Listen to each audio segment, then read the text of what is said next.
Okay, નો problem છે. ચાલુ કરી દીધું, બસ. પ્રણામ. Thank you. ઓકે, આયુષ્ય કર્મ, બરાબર. આયુષ્ય કર્મનું કાર્ય શું અને કેટલા પ્રકારનું? ફરીથી બોલી જાવ એટલે અંદર જવાબ રેકોર્ડિંગ પર થઈ જાય. હું લતાબેન બોલું? બોલો. હા, બોલો. આયુષ્ય કર્મ જીવને નિયત કાળ સુધી કોઈ ભવમાં પકડી રાખનાર કર્મને આયુષ્ય કર્મ કહેવાય છે. હમ. તે 4 પ્રકારે છે: દેવ આયુષ્ય, મનુષ્ય આયુષ્ય, તિર્યંચ આયુષ્ય અને નરક આયુષ્ય. વેરી ગુડ, સરસ, વાહ, સરસ. ચંદનબેન, તો આમાં 4 પ્રકારના આયુષ્યની અંદર નરક આયુષ્ય શું કહેવાય? નરક આયુષ્ય કોણ કહેવાશે?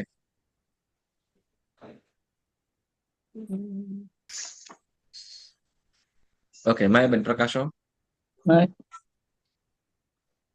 જેમ આપણે આયુષ્ય કર્મ નું કાર્ય શું એ સાંભળ્યું, બરાબર. પછી આપણે કેટલા પ્રકારના એ પણ, બરાબર. તો હવે એમાં નરક આયુષ્ય કેવાશે? તો નરક આયુષ્યનું કાર્ય શું કરે?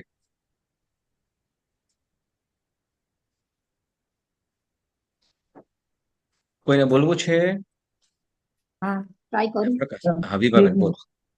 હા, નરક આયુષ્ય એટલે જે આપણને નરકનું આયુષ્ય મળ્યું હોય હા. એ એટલા એટલા વર્ષો સુધી કે એટલા એટલા ટાઈમ સુધી આપણને નરકમાં રહેવું પડે, તેને નરક આયુષ્ય કહેવાય.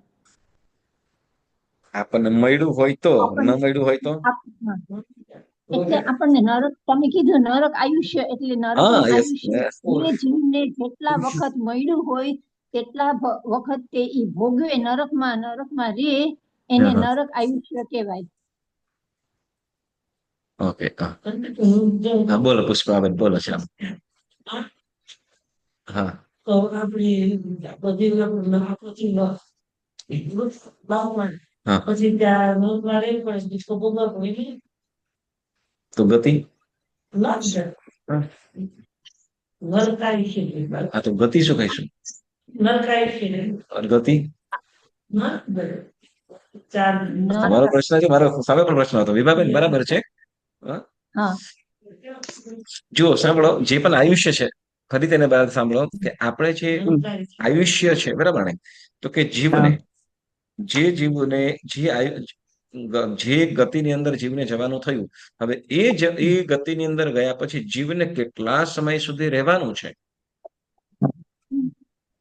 જેટલા સમય સુધી જે નરક ગતિમાં રહેવાનું છે, તો એ સમય છે એને આયુષ્ય કર્મ કહેવાય. અને આયુષ્ય કર્મ એ જીવને એ ભવની અંદર જકડી રાખે છે, બાંધી રાખે છે. જેને માટે કીધું આયુષ્ય કર્મને બેડી સમાન. બરાબર. જેમ જે ભવની અંદર આપણે જે ભવની અંદર ગયો હોય, એટલે જેમ કે નરક આયુષ્ય શું કરશે? તો નરક ગતિની અંદર ગયા પછી એ જીવને કેટલા સમય સુધી રહેવાનું છે? જેટલા સમય સુધી રહેવાનું છે એ સમય સુધી જે એને જકડી રાખે, એ ભવની અંદરથી છૂટવા ન દે, એને શું કહેવાય? નરક આયુષ્ય. બરાબર. નરક, બરાબર. અને એ કેટલા? તો કે 4 પ્રકારના છે. નરક ની આપણે વાત કરી, તો એવી રીતે તિર્યંચ ને પણ, બરાબર ને. જેમ કહેવાય કે આપણને જેમ નરકનો જીવ છે, નરકનો જીવ ઘણી વખતે ખૂબ આર્તરો ધ્યાન રૌદ્ર ધ્યાન કરતો હોય, બહુ જ આર્ત ધ્યાન કરતો હોય. કેમ? તો એક તો દુઃખ હોય, અસાતા હોય, બરાબર ને, ભયંકર વેદનાને સહન કરતા હોય. પછી ત્યાં તો ધર્મ સૂઝે પણ નહીં. ધર્મ સૂજે અને સંભાળનું પણ ન થાય. કેમ? તો દુઃખમાંથી મુક્ત થાય તો ને. હા, એક પરમાધામી આવી કંઈ કરીને કે બીજો ઉભો જ હોય. હા, અને એમાં પાછળ આગળની નારકોની અંદર તો કહેશું તો કે અરસપરસની અંદર જ બાંધે. અરસપરસમાં જ બાજતા હોય અને એ લોકો મારામારી કરતા હોય. બરાબર. તો હવે એ બધા જે જીવો છે, એટલી બધી, હવે એને પણ શું કહેવાય કે મરી જવા માટેનું પ્રયત્ન પણ કરે, પણ મરી શકે નહીં. એ ભાવની અંદર એટલી અપાર વેદના, શું તો કે એનું શરીર કેવું થઈ જાય? તો કે ટુકડે ટુકડા કરી નાખે. પરમાધામીઓ છે કે અરસપરસ છે, ઘાવ વગેરે વાગે, એને એટલું બધું પીડા થતી હોય, પણ મરી શકે નહીં જ્યાં સુધી આયુષ્ય હોય ત્યાં સુધી. એટલે સખત એટલે જેટલું, તો એ જે એને એ ભવમાંથી છૂટવા ન દે, એ જીવન છટકવા ન દે, તો એને શું કહેવાય છે? નરક આયુષ્ય. બરાબર. તો એવી રીતે હવે તિર્યંચ આયુ હશે, તો તિર્યંચ આયુષ્યનું કાર્ય શું હશે? જે તિર્યંશ ગતિમાં ગયો હશે અને જે જેટલું એનું આયુષ્ય હશે એટલું જેટલું ભોગવવું. દિવ્યાંશ આયુષ્ય છે ગતિમાં પછી ગયા મારી પછી નાખે. જીવને એ સમયને એના સમય દરમિયાન એ જીવને જવા ન દે, બરાબર ને? જીવને એ જ ભવની અંદર જકડી રાખે, પકડી રાખે, તો એને શું કહેવાય છે? તિર્યંશ દિવ્યાંગ આયુષ્ય. આયુષ્ય. તિર્યંચ આયુષ્ય, બરાબર. ઓકે, હવે આગળનો પ્રશ્ન. એ રીતે દેવ મનુષ્ય પણ સમજી લેવાનું, બરાબર. એટલે આયુષ્ય કર્મ શું કરે છે? ફરીથી ને, આયુષ્ય કર્મ શું કરે છે? જીવને એ ભવની જીવને અંદર જકડી જીવવા રાખે માટે છે. જે પકડી રાખે છે. ગતિમાં જેટલો સમય રહેવાનું હોય ને એટલું એને ભોગવવું જ પડે. જકડી રાખે, એમ જીવને જકડી રાખે એમ કહેવાય, બરાબર. ઓકે, સરસ. હવે કે છે આગળ પ્રશ્ન નંબર 3. ગોત્ર કર્મથી જીવને શું લાભ થાય છે અને શું નુકસાન થાય છે તે જણાવો. આપણે આ બધી રીતે શીખ્યા છીએ, હા, કે ગોત્ર કર્મથી જીવને શું લાભ થાય છે અને શું નુકસાન થાય છે, બરાબર ને? એ જણાવો. બોલો, શું લાભ થાય છે? બોલું. બોલો. જીવને જો ઉચ્ચ ગોત્રમાં જન્મ મળે તો લાભ થાય છે, કારણ કે કદાચ કોઈ ગરીબ હોય, રૂપરહિત હોય કે બુદ્ધિરહિત હોય તો પણ તે લોકોમાં પ્રશંસા ને પામે છે. જ્યારે એનાથી ઉલટું કોઈ જીવ ભલે રૂપવાન હોય, હોશિયાર હોય, ધનવાન હોય, પરંતુ નીચ ગોત્રમાં ઉત્પન્ન થવાથી નિંદા અને તિરસ્કાર પામે છે. હા, બરાબર. તો કે જો ઉચ્ચ ગોત્રના પ્રભાવે, ઉચ્ચ ગોત્ર કર્મના કારણે, તો કે જીવ ગમે તેટલો ગરીબ પણ હોય, ગમે તેવું શું કહેવાય, કદરૂપ પણ હોય, કેમ ન હોય, છતાં પણ એ લોકની અંદર માન સન્માનને પ્રાપ્ત કરે. ભલે તો શું કે દરિદ્રતા હોય, કદરૂપ હોય, બરાબર, હા, છતાં પણ શું, તો કે માન સન્માનને પ્રાપ્ત કરે, કારણ ઉચ્ચ ગોત્ર નામ, બરાબર. હવે એ જ પ્રમાણે નીચ ગોત્ર ઉલટું ધનવાન હોય, બરાબર, રૂપાળો પણ હોય, બરાબર, અને કાર્યો પણ સારા હોય, છતાં પણ શું, તો કે પ્રશંસાને પાત્ર ને બને, અનુમોદનાને પાત્ર ન બનતો હોય, લોકોની અંદર માન સન્માન ન પામતા હોય, કારણ નીચ ગોત્ર નિષ્ફળ છે. નીચ ગોત્ર. દૈવ. નીચ ગોત્ર નામ કરવા ને, બસ. નીચ ગોત્ર નામ કરવા, બરાબર. નીચ ગોત્રમાં ઉત્પન્ન થવા. કયું કર્મથી? તો કે નીચ ગોત્ર, ઉચ્ચ ગોત્ર નામ કર્મ, બરાબર. નીચ ગોત્ર નામ ના, કર્મ નામ કર્મ નહીં, એટલે એને ગોત્ર પછી કર્મ. ગોત્ર કર. હા, ગોત્ર કર્મ. કેજો પાછા ને, તમે જોજો. હા, ચાલો, આગળનો પ્રશ્ન શું છે? અંજનભાઈ, હા, સર, એમ પણ આવી શકે કે ઉચ્ચ ગોત્રના કર્મનો જેને ઉદય હોય એ જીવો પ્રાય સુખી હોય અને તેઓને બધી અનુકૂળતા પણ પ્રાપ્ત થઈ જતી હોય છે.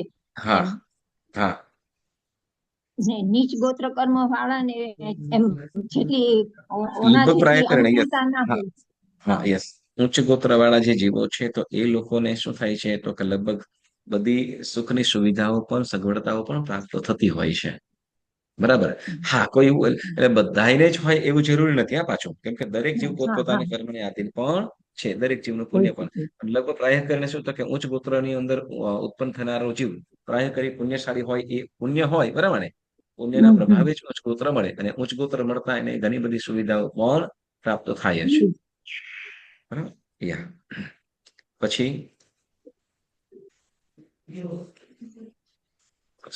આગળનો પ્રશ્ન શું છે? હા, ઉદ્યોત નામ કર્મ કયા કયા જીવોમાં હોય? ઉદ્યોત નામ કર્મનો ઉદય, ઉદ્યોત નામ કર્મ કયા કયા જીવોમાં હોય? બોલો, કોણ કહે છે? બોલું કંચનભાઈ? હા, નીરજનાબેન બોલો. ગ્રહ, ચંદ્ર, નક્ષત્ર, તારા, સાધુનું વૈત્રીય શરીર, દેવોનું ઉત્તર વૈત્રીય શરીર, આજ્ઞા તેઓને યુજ્યોત નામ કરવાનું ઉદય હોય છે. આજ્ઞા કોણ? આજ્ઞા. આજ્ઞા કયો જીવ છે? કયા દેવો છે આજ્ઞા? દેવો. ઈ તો હે નિરંજનાબેન આજ્ઞા કઈ જાતના દેવો છે? વનસ્પતિ વ્યંતર જ્યોતિષ કે વૈમાનિક? ઇન્સેક્ટ છે, ઇન્સેક્ટ. આજ્ઞા નથી ખબર શરીરને કંચનભાઈ આજ્ઞા કેવો તેવો એટલે તો આજ્ઞા કઈ જાતના દેવો છે એમ પૂછું છું. ના, દેવ નથી. દેવ નથી. ઇન્દ્રિયમાં છે. ઇન્સેક્ટ. વિકલેન્દ્રી છે.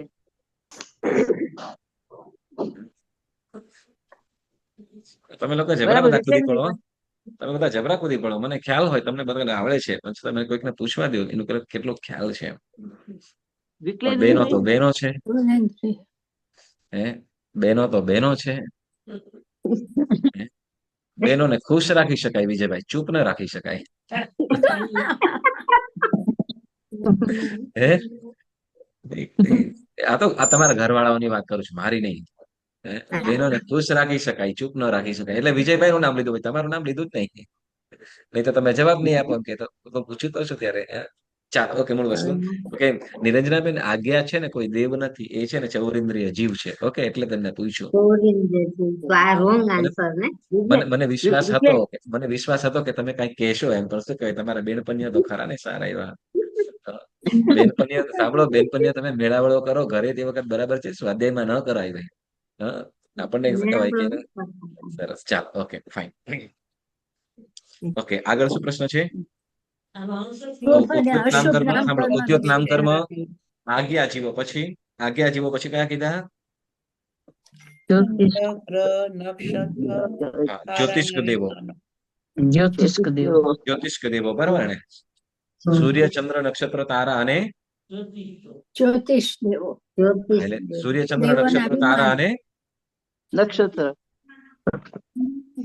ગ્રહ. બરાબર.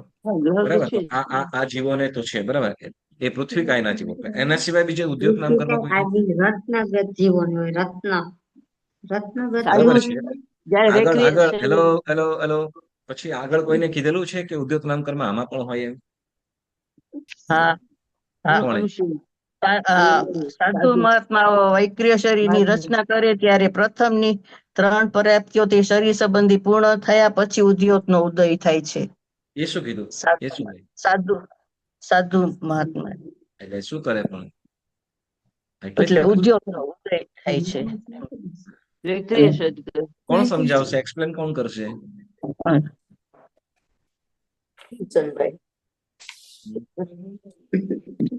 પ્રકાશો. માયાબેન બોલવું છે? વિભાબેન પ્રકાશો. સાધુ મહાત્મા સાધુ મહાત્માઓ 14 પૂર્વજ બન્યા પછી આહારક શરીર બનાવે તે શરીરમાં ઉદ્યોગનો ઉદય હોઈ શકે છે. ઉદ્યોગ થઈ શકે છે. ઉત્તર વૈક્રિય શરીર બનાવે ત્યારે ને રચના કરતા ત્યારે ઉત્તર વૈક્રિય શરીર કોણ? વૈક્રિય શરીરમાં હોય છે. ઉત્તર ઉત્તર વૈક્રિય બનાવે ત્યારે દેવોનું ઉત્તર વૈક્રિય શરીર કયું? દેવોનું ઉત્તર વૈક્રિય. બરાબર. વૈક્રિય અને ઉત્તર વૈક્રિય એટલે શું?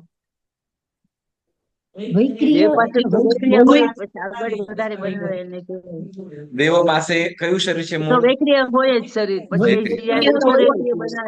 ઉત્તર વૈક્રિય એટલે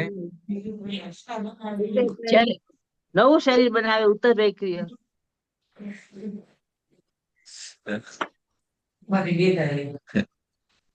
વિભાબેન બોલો તો કઈક સમજાવો હવે આ લોકોને.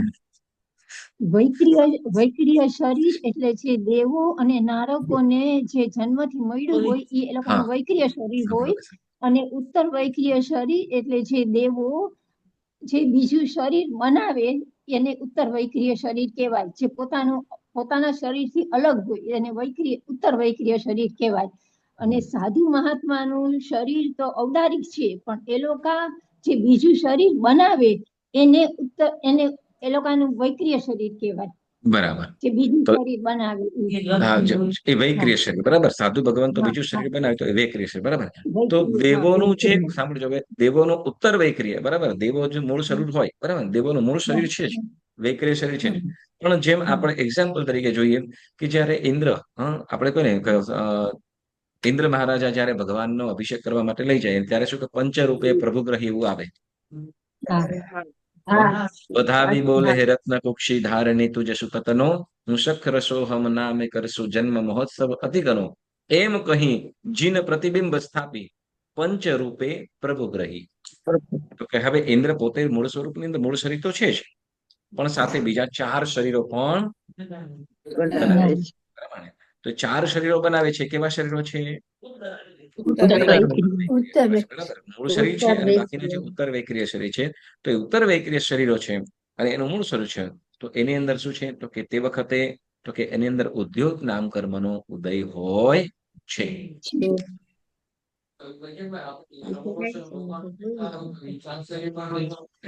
આ 4 શરીરમાં એટલે ભગવાન ઓકે. હવે એક બીજો પ્રશ્ન પણ આવ્યો. બરાબર. તો ભગવાન જેમ સમવચરણમાં દેશના આપે, બરાબર, તો તે વખતે ભગવાન એ પણ 4 મુખે ચાર મુખે દેશના અરિહંતાજી 3 ગઢ ઝાક જમાલ એવું આવે ને. તો એમાં તો 4 મુખ. મૂળ ભગવાન તો એક જ દિશાની અંદર છે. તો બાકીની 3 દિશાઓની અંદર જે છે, બરાબર, એ શું છે? તો કે જીનેશ્વર ભગવાનના પ્રતિબિંબો છે. તો હવે એ શેના છે? તો કે એ વૈક્રિયના બનાવેલા છે. કેવા બનેલા છે? વૈક્રિય શરીર. બરાબર. વૈક્રિય શરીરના બનેલા છે. અને વૈક્રિય તો એ પણ તો એની અંદર પણ શું? તો કે ઉદ્યોગ નામ કરવા તો હોય. કેમ? તો કે ભગવાનના શરીરમાંથી તો એટલું તેજ છે જ. સૂર્ય કરતા પણ અધિક તેજ. હા, સૂર્ય કરતા પણ અધિક તેજસ્માન છે, તેજસ્વી છે. એટલે એમાં પણ ઉદ્યોગ નામ કર્મનો ઉદય છે. બરાબર. હવે કીધું એટલે દેવોનું ઉત્તર વૈક્રિય શરીરમાં, બરાબર, દેવોના ઉત્તર વૈક્રિય શરીરમાં ઉદ્યોગ નામ કર્મનો ઉદય હોય. વળી સાથે શું? તો કે કોઈ મુનિ મહાત્મા હોય, બરાબર, મુનિ મહાત્મા કદાચ આહારક શરીર બનાવે કે પછી વૈક્રિય શરીર બનાવે, બરાબર. તો વૈક્રિય શરીર બનાવતા હોય તો એમાં તો કે એ વૈક્રિય શરીરમાં ઉદ્યોગ નામ કર્મનો ઉદય હોય. બરાબર. આહાર શરીર અને ઇન્દ્રિય 3 પર્યાપ્તિઓ પૂર્ણ થતા એમાં ઉદ્યોગ નામ કર્મનો ઉદય પણ થઈ જાય છે.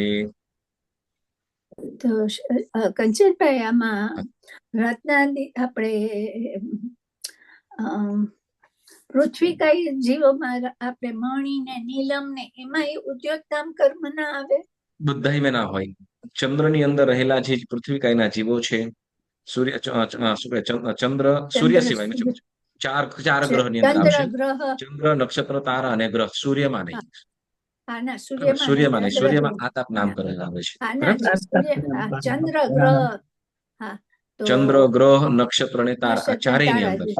બરાબર. એ પૃથ્વીકાયની અંદર પણ. પૃથ્વીકાય પછી ચૌરેન્દ્રિય ઓલું આજ્ઞાનો જીવ છે જે.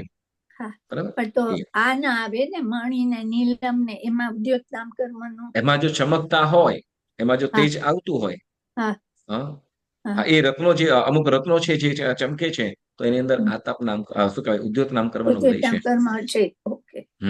ઉદ્યોત નામ કરવાનો ઉદય છે. બીજું કંચનભાઈ, હા, આ દેવો વૈક્રિય શરીર જયારે આપણે કહીએ કે એ લોકો સમવસરણમાં જાય ત્યારે વૈક્રિય શરીર ત્યારે વૈક્રિય શરીર બનાવેલું હોય. હા, ને એ લોકોની પાસે વૈક્રિય શરીર જ હોય, લતાબેન. એ લોકોની પાસે વૈક્રિય શરીર જ હોય. યસ. પણ હવે કોઈ વખતે બને, કોઈ વખતે બને એવું સમજો કે એ અલગ શરીર બનાવીને પણ મોકલી દે, એવું બને. એ લોકો મૂળ શરીરની અંદર જાય અથવા ન પણ જાય એવું બને. દેવો ઇન્દ્રો હોય, 64 ઇન્દ્રો હોય, પ્રાય કરીને એ તો મૂળ શરીરે મૂળ દેહે જતા હોય. પણ એ પણ મૂળ દેહે જ જાય, 100% જ એમ જ જાય એવું આપણે નથી કહી શકતા. બરાબર. હા, એ પોતે જેમ શું કહેવાય કે જે અત્યારે આપણે સિમંદર સ્વામી ભગવાન હોય, તો સિમંદર સ્વામી ભગવાનની દેશના સાંભળવાની અંદર ત્યાં પણ ક્યાંક ઇન્દ્ર પણ હોય. ત્યાં ઇન્દ્ર પણ હોય, બરાબર, ઇન્દ્ર પણ હોય. પણ હવે બને એવું શું? તો કે એક ઇન્દ્રનું સ્વરૂપ ત્યાં હોય ને બીજો ઇન્દ્ર શું? તો કે દેવલોકમાં બેઠા બેઠા નૃત્ય પણ જોતા એવું પણ બને. પ્રાય કરી એ સમ્યક દ્રષ્ટિ દેવો હોય, ઇન્દ્રને સમ્યક દ્રષ્ટિ હોય એટલે પ્રાય કરીને ભગવાનના મૂળ સ્વરૂપ મૂળ શરીરે જતા હોય. પણ છતાં પણ શું? તો કે એનું તેજ જ એટલું હોય, એનું તેજ અને રૂપ એટલે શું? કે એના અંદર સહજ રીતે ઉદ્યોગ નામ કરવાનો ઉદય પણ ત્યાં હોય છે. બરાબર. ઓકે, સરસ. આગળ.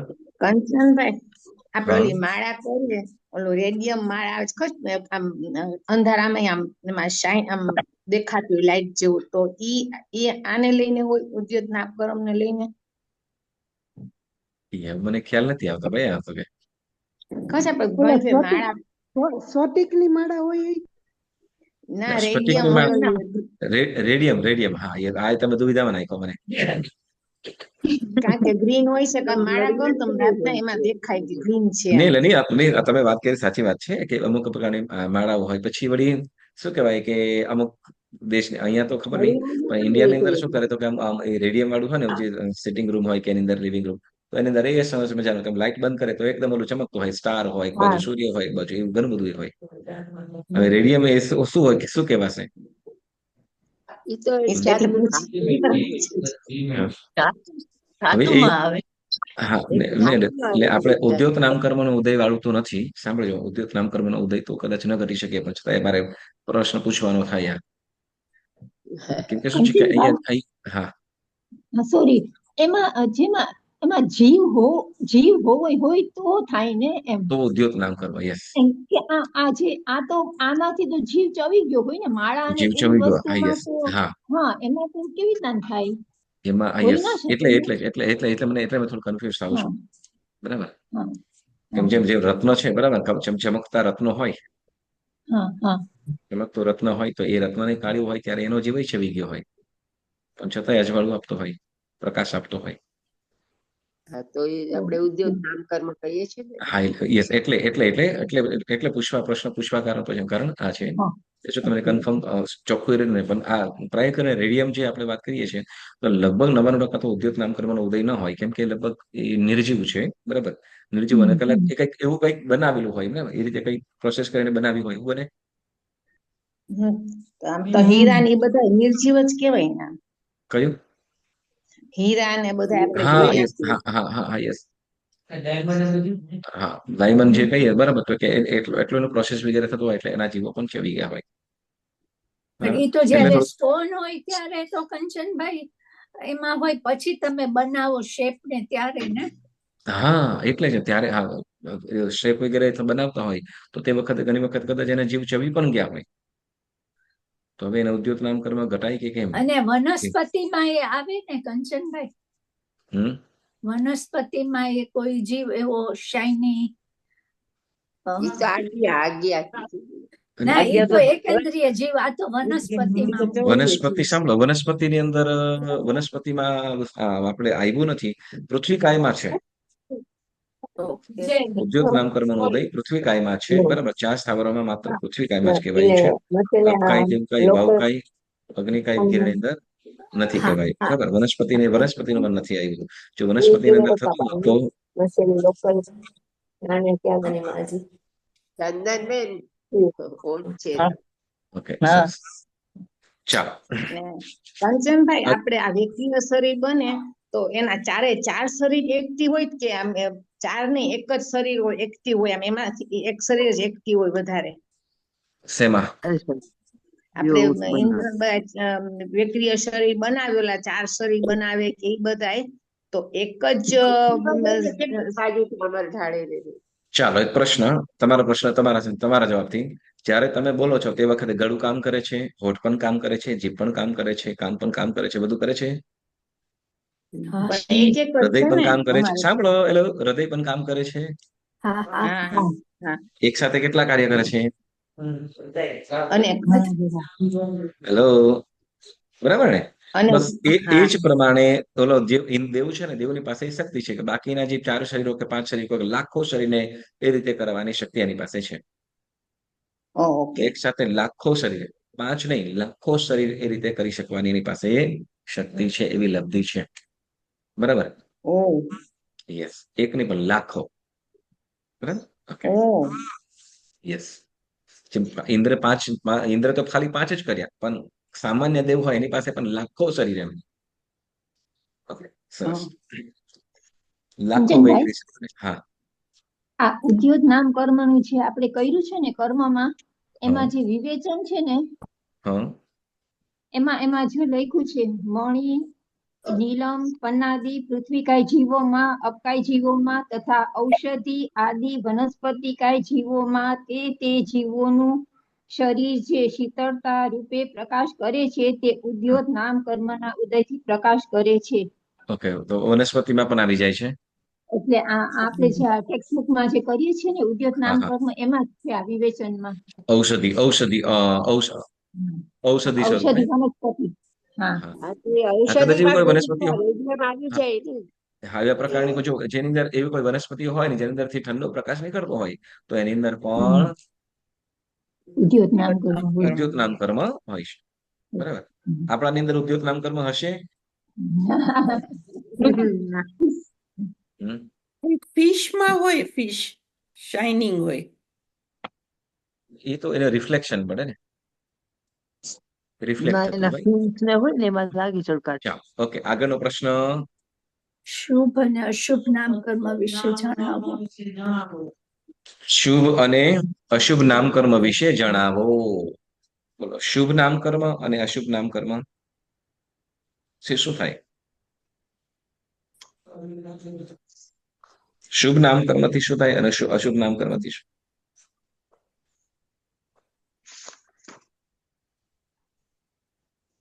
કોઈ નથી બોલતું. બોલો, પ્રકાશો. જે કર્મના ઉદયથી નાભીના ઉપરના અવયવો શુભ પ્રાપ્ત થાય તે શુભ નામ કર્મના ઉદયથી થાય છે.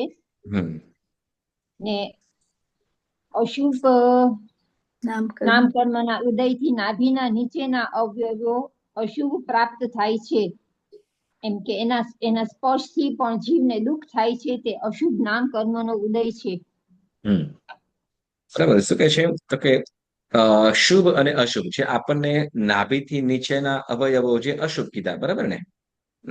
નાભીથી નીચેના અવયવો પગ, જંઘા, પાણી, બરાબર. તો એ ભાગને કેવો કીધો? અશુભ. બરાબર. એ અશુભ નામ કર્મના ઉદયથી છે. બરાબર. અને નાભીથી ઉપરના અવયવો હાથ, માથું, છાતી, તો આ બધું જ આ અંગો જે શુભ મળ્યા, બરાબર ને? અને શુભ કહેવાય છે કારણ તો શુભ નામ કર્મના ઉદયથી. બરાબર. ઓકે, સરસ. આગળ, યશ નામ કર્મ અને કીર્તિ નામ.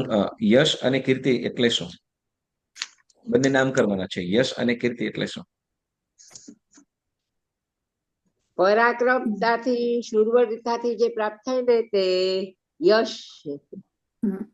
પરાક્રમ અને શૂરવીરતાથી જે પ્રાપ્ત થાય એને યશ. ખ્યાતિ જે પ્રાપ્ત થાય ને એ યશ છે. હા, યસ, બરાબર. અને કીર્તિ? અને દાન અને પુણ્યના કાર્યો કરે ને કરવાથી જે ખ્યાતિ પ્રાપ્ત થાય તે કીર્તિ. ઓકે, એના સિવાય બીજી? દાન અને પુણ્ય કાર્યો કરે એટલે કે જેમ ઉપાશ્રય બંધાવે, સારા કાર્યો, બરાબર, પરોપકારના કાર્યો આદિ, બરાબર ને? ઓકે. પછી કીર્તિ છે ને લગભગ આમ લિમિટેડ હોય, એક દિશામાં કે એમ કે એક સમાજ પૂરતી કેવી રીતે સમાજ પૂરતી. Yes, yes, yes. જ્યારે યશ છે ને ચારે બાજુ હોય, એમ ચારે બાજુ, ચારે દિશાઓ અને સર્વ વર્ણવાળા. સર્વ વર્ણવાળા લોકો પણ શું કરે છે તો કે એને માને છે અને એને માન્યતા આપે છે, પ્રાધાન્યતા આપે છે અને એનો જયકાર કરે છે. તો એને શું કહેવાય છે? યશ નામ કર્મ. બરાબર. કીર્તિ એટલે તો કે કદાચ એકાદ સમાજ પૂરતું કે આમ થોડી ઘણી ઓળખાણ હોય, બરાબર, તો એને શું કહેવાય? કીર્તિ. બરાબર. પછી અંતરાય કર્મ કોના જેવું છે, શા માટે? વિજયભાઈ બોલો. અંતરાય કર્મ. અંતરાય કર્મ આપણે રાજાના મંત્રી આપણે રાજાને રોકે દાન કરવામાં ને કબૂલ ના કરાવતી તો દાન કર, તો એ અંતરાય કર્મ જયારે ઉદયમાં આવે ત્યારે એ પ્રમાણે મંત્રી રાજાને કહે છે. માલાબેન બરાબર છે? બોલી શકું બીજું? બરાબર. માલાબેન બરાબર છે? બોલો બોલો બોલો. બરાબર છે યાર. પ્રકાશો? હા, બોલો પુષ્પાબેન. ટ્રાય કરો, ટ્રાય કરો. રાજાના ભંડારી છે. જો આપણે રાજાને મળવા જવું હોય તો જો એ કબૂલ કરે તો જવાય, નહીં તો ના પાડે તો ના જવાય. એ પણ ખજૂરી દાન દેવાની કે ખૂબ કાર્ય ચાલે એવી રજાઓ તો થવાની. નહીંતર કહેશો કે આપણા બધા પૈસા ને બધું આપણું એટલું હતું ત્યાં બધું આવશે. યસ, મૂળ સ્વર આ જો હતો, બરાબર. જે આપણે રાજ્યભાઈ પ્રશ્ન કહીએ ને, સાંભળો હવે, આપણે હું અંતરાય બોલી કર્મ શકું? કોના જેવું કીધું? ના, હવે બસ. ઓકે, અંતરાય કર્મ કોના જેવું કીધું? રાજ ભંડારી છે. તો પ્રશ્ન એ પણ થાય કે શું, તો કે રાજાને દાન દેતા વારી દે, બરાબર ને? તો રાજા ઉપર ઓલો ભંડારી કે ભંડારી રાજા નીચે ભંડારી? પણ ઓલો ભંડારી શું કરે? ભંડારી શું કરે? તો કે રાજાને એ રીતે કાન બંબેરો કરો કે મહારાજ, ઓલા શું કહેવાય, ઓલાની સાથે બનતું નહીં, બરાબર? કોઈ વ્યક્તિ સાથે બનતું ને, અથવા રાજા પ્રસન્ન છે પણ ભંડારી જે છે, ભંડારી ઓલો જે વ્યક્તિ આવેલો છે એના ઉપર કોઈ કારણોસર દ્વેષ ભાવ છે કે ગમે તે છે, તો એટલે શું કરશે? તો કે મહારાજને શું કહે છે? મહારાજ, તમે આવી રીતે આપણા રાજ ભંડારનું પણ વિચારો, ગમે ત્યારે જરૂર પડશે એટલે આમને આમ લૂંટાવો નહીં. આમ કરીને શું કરે? તો કે રાજાને ઈચ્છા છે, સામે વાળો યોગ્ય છે, રાજાને ઈચ્છા છે, પરંતુ રાજ ભંડારી ગમે તે બહાનું કાઢીને રાજાને અટકાવી દે. અટકાવી દે. હા, બરાબર ને? તો એને શું કહેવાય છે? તો એવી રીતે અંતરાય કર્મ પણ શું કરે છે? અંતરાય કર્મ પણ શું કરે છે? 5 પ્રકારનું, તો કે દાન, લાભ વગેરે, બરાબર.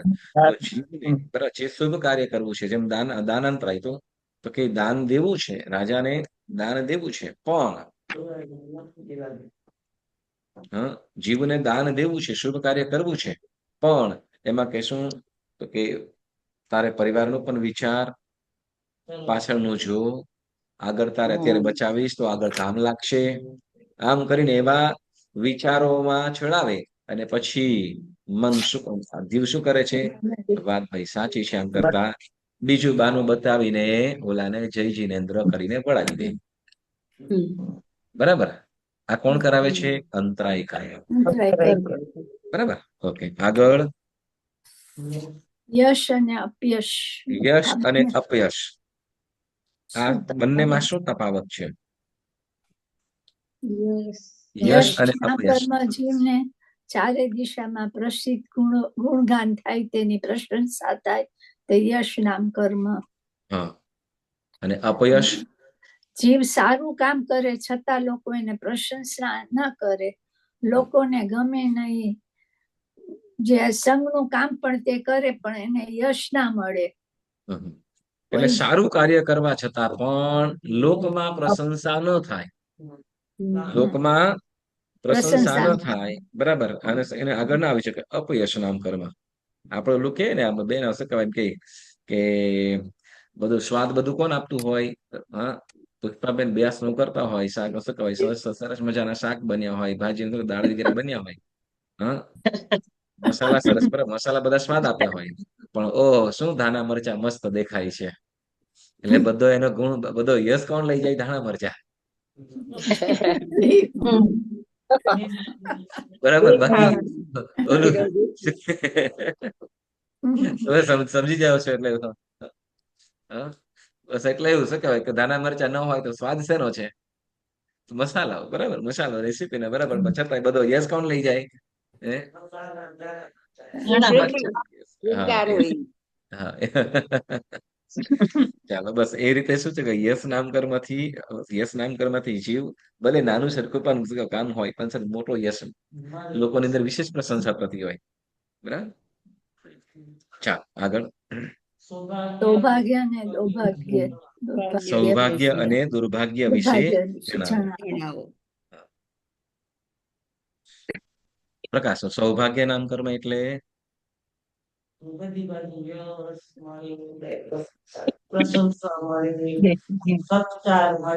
સૌભાગ્ય અને દુર્ભાગ્ય.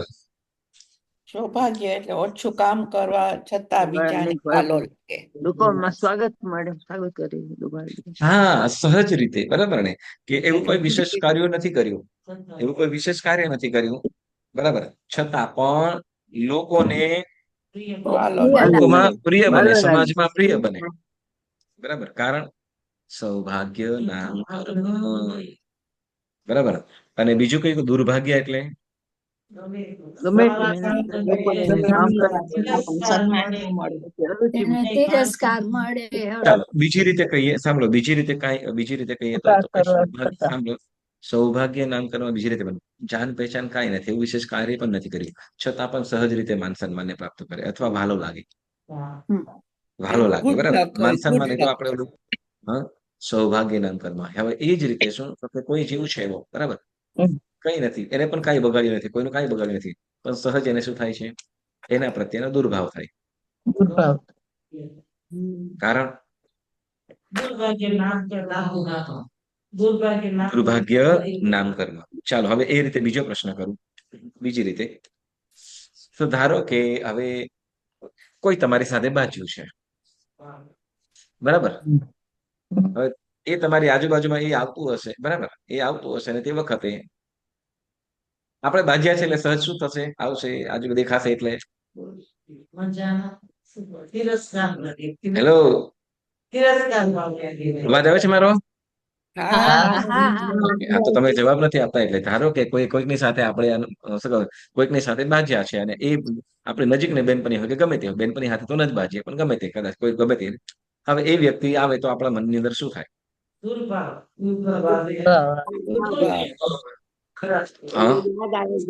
તો એ જીવનો હવે બરાબર, તમે નથી બોલતા એટલે હું સમજી શકું છું, કેમ કે તમને મને પૂછ્યું તો હું નહીં બોલતો, બરાબર.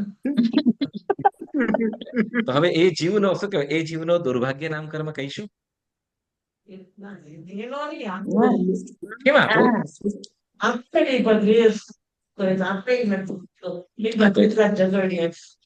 ચાલો ત્યાં શું છે, દ્વેષ ભાવ છે, એનો દુર્ભાગ્ય નામ નથી.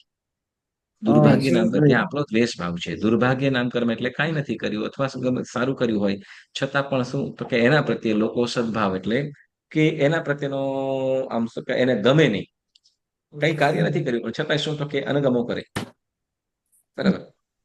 કારણ તો કે દુર્ભાગ્ય નામકર્મ, એની સાથે કોઈ સંબંધ નથી, કોઈ લેવા દેવા નથી, એને કઈ આપણું બગડ્યું પણ નથી, છતાં પણ શું થાય, આપણને કદાચ જલ્દી ગમે નહીં. કારણ દુર્ભાગ્ય નામકર્મ.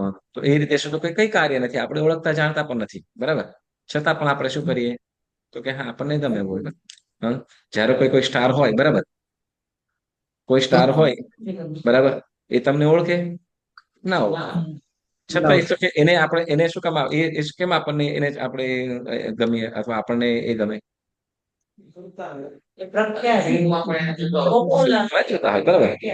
એકચ્યુઅલી તો આપણે મળ્યા પણ ના હોય, બરાબર ને.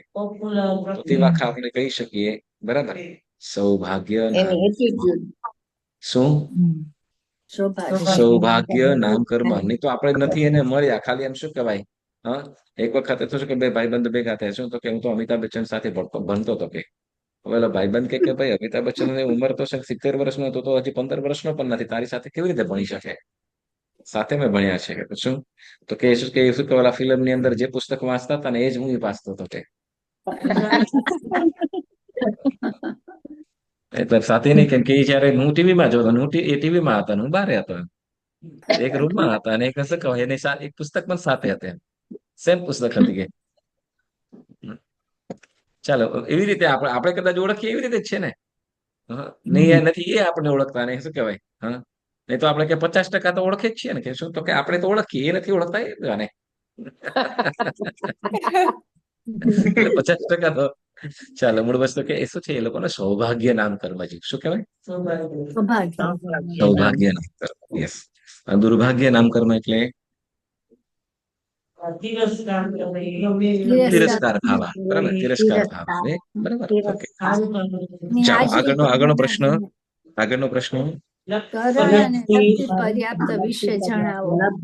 કરણ અને લબ્ધિ પર્યાપ્તા વિશે જણાવો. કરણ પર્યાપ્ત એટલે શું અને લબ્ધિ પર્યાપ્ત એટલે શું? બોલો. પ્રકાશો.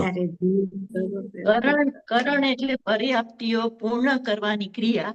જે જીવ પોતાના ભવને યોગ્ય પોતાની પર્યાપ્તિઓ પૂર્ણ કરવાની ક્રિયા કરે છે અને પૂર્ણ સમાપ્ત કરે છે તે કરણ પર્યાપ્ત કહેવાય. વેરી ગુડ, સરસ. અને લબ્ધિ પર્યાપ્ત જે જીવોને સ્વયોગ્ય અથવા પોતાને યથાયોગ્ય પર્યાપ્તિઓ પૂર્ણ કરવાની શક્તિ વાળું છે અને તે કર્યા પછી જ મૃત્યુ થાય તેવી જેની પાસે લબ્ધિ શક્તિ છે તે જીવ લબ્ધિ પર્યાપ્ત નામ કર્મનો ઉદયવાળો કહેવાય છે. બરાબર, યસ, વેરી ગુડ, એકદમ પરફેક્ટ જવાબ. બરાબર. તો આ પ્રમાણે આપણે આ કરણ પર્યાપ્તો અને લબ્ધિ પર્યાપ્ત આ પ્રશ્ન બધા રેકોર્ડ, આ જવાબ રેકોર્ડિંગ થયા છે. તો બધા ચોક્કસ સાંભળજો. બરાબર. કંઈ પણ જો સાંભળવાનું અને જો ન સમજાય ને તો પછી તમારે પહેલા પ્રશ્ન કરી દેવાના, અથવા જેથી શું કે તમને આપણે સ્વાધ્યાયની અંદર બીજો સમય ન બગડે તો કદાચ એક ઇન્ડિવિજ્યુઅલ કદાચ એનો ખ્યાલ આવતો હોય ને તો ચોક્કસ તમારે પૂછી લેવાનું, અને કદાચ 2-3 જણ કદાચ અંદર ડિસ્કસ કરવાનું, અને કદાચ ન ખ્યાલ આવ્યો હોય તો ક્લાસની અંદર પણ પૂછી લેવાય, તો જનરલી પણ બધાને ખ્યાલ આવી જાય. બરાબર. ઓકે. એટલે પહેલા શું તમારે જો હોય, આમે ફોન પર આપણે વાતો તો કરતા જ હોઈએ ને, કરતા હશો ને, એકબીજાને ફોન કરતા હશો કે નહીં? તે વખતે આવા પ્રશ્ન પણ ડિસ્કસ કરી શકાય. ઓકે. હા, ઓકે, સરસ. ચાલો, તો આજનો સ્વાધ્યાય સ્થગિત કરીએ છીએ. અને તમે ખાસ બધા ડેફિનેશન અલગ યાદ કરજો, કેમ કે આપણું છે ને, જો એના માટે તમને કરાવું છું કે બીજો કર્મગ્રંથની અંદર આ બધી ડિટેલ કંઈ નહીં હશે, એમાં તમારે સીધા ગુણસ્થાનકો જશે. એટલે એ તમે આગળની તમને તૈયારીઓ કરાવું છું. ઓકે. આગળની આજે પાકું કરવા પાછળનું કારણ શું? તો કે જ્ઞાનાવર્ણ્ય, દર્શનાવર્ણ્ય, વેદનીય, મોહનીય અને આયુષ્ય, ગોત્ર અને અંતરાય આ સાવ સરળ છે, પણ નામકર્મ થોડું વધારે લાંબુ છે. તો એની વ્યાખ્યાઓ આપણે ખાસ સમજી લેવાનું. બરાબર. તો આવતી વખતે આપણે 14 પિંડ પ્રકૃતિઓની અંદર ખાસ ઓલું શું કે શરીર અવગાહના, શું કહેવાય, ગતિ, જાતિ, શરીર, અંગોપાંગ, બંધન, સંગયન, સંસ્થાન, વર્ણ, ગંધ, રસ, સ્પર્શ, અનુભૂતિ, દેહાગતિ. બરાબર. તો આની વ્યાખ્યાઓ, તો એની અંદર શું કે સંઘાતન નામ કર્મ શું કરે છે, બંધન નામ કર્મ શું કરે છે, શરીર નામ કર્મ શું કરે છે, અંગોપાંગ નામ કર્મ શું કરે છે, નિર્માણ નામ કર્મ શું કરે છે, તો વગેરે આપણે બધું તમારે ચોક્કસ સમય વાંચજો અને બોલવાનો પ્રયત્ન કરવાનો. આપણે માઇન્ડની અંદર તમે ઉતારવાનું છે ખાસ, કેમ કે ચોપડીની અંદર જે છે એ તો છે જ. આપણું કયું તો કે જે આપણે આત્મસાત કર્યું છે, જે આપણા માઇન્ડમાં છે, એ આપણું છે, સમજો. અને આ તમે જે સ્વાધ્યાય કરશો એ સ્વાધ્યાય દરમિયાન તમે જ્ઞાનાવર્ણ્ય કર્મના ક્ષયોપશમ કરવાની પ્રક્રિયા કરી રહ્યા છો. એક જ મિનિટ, સર્વમંગલ કરીએ પહેલા.